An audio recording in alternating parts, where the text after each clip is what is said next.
ফরিদপুর জেলার ভাঙ্গা থানা আর যেই বাজারের মধ্যে আছি এই বাজারটার নাম হচ্ছে পুলিয়া বাজার। তো ঢাকা থেকে টেকনিক্যাল টিমকে সকালেই পাঠাইছিলাম, তাদের কোনো রেসপন্স পাই নাই যে কি অবস্থা, কাজের সাইডের কি খবর।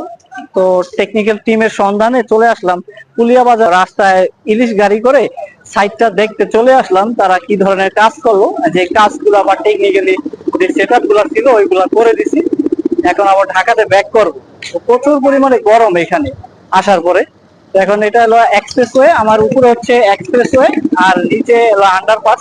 তো এখন এক্সপ্রেসওয়েতে যাবো, আর এখান থেকে ঢাকা যে গাড়িগুলো যায় এই গাড়িতে খুব সহজে যাওয়া যায় কিনা, কি গাড়িগুলো এখান থেকে পাওয়া যায়, বা এখানে গাড়িগুলো স্পেস আছে কিনা বা স্টপেজ আছে কিনা সেটা আগে এখানে জানবো। না হলে আইসের মাধ্যমেও যদি যাওয়া যায়, ঢাকাতে ব্যাক করা যায় সেটাও। ঢাকা যদি যেতে হয় পুলিয়া বাজার থেকে, তাহলে এখান থেকে অটো ধরতে হবে। পুলিয়া বাজার থেকে সূর্যনগর যেতে হবে।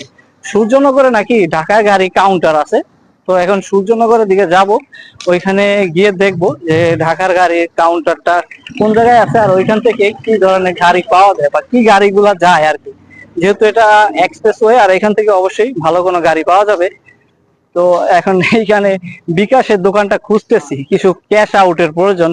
তো যে দোকান রাত্র যেহেতু অনেক হয়ে গেছে, এখন বর্তমানে যে দোকানগুলা ছিল বিকাশের ওই দোকানগুলা বন্ধ হয়ে গেছে।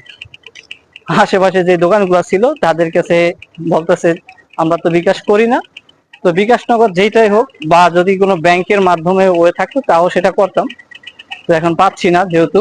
তো তারা বললো কাউন্টারে যান, কাউন্টারে গেলে ওইখান থেকে আপনি বিকাশের মাধ্যমে কাউন্টারে গেলে এখান থেকে টাকা উঠাতে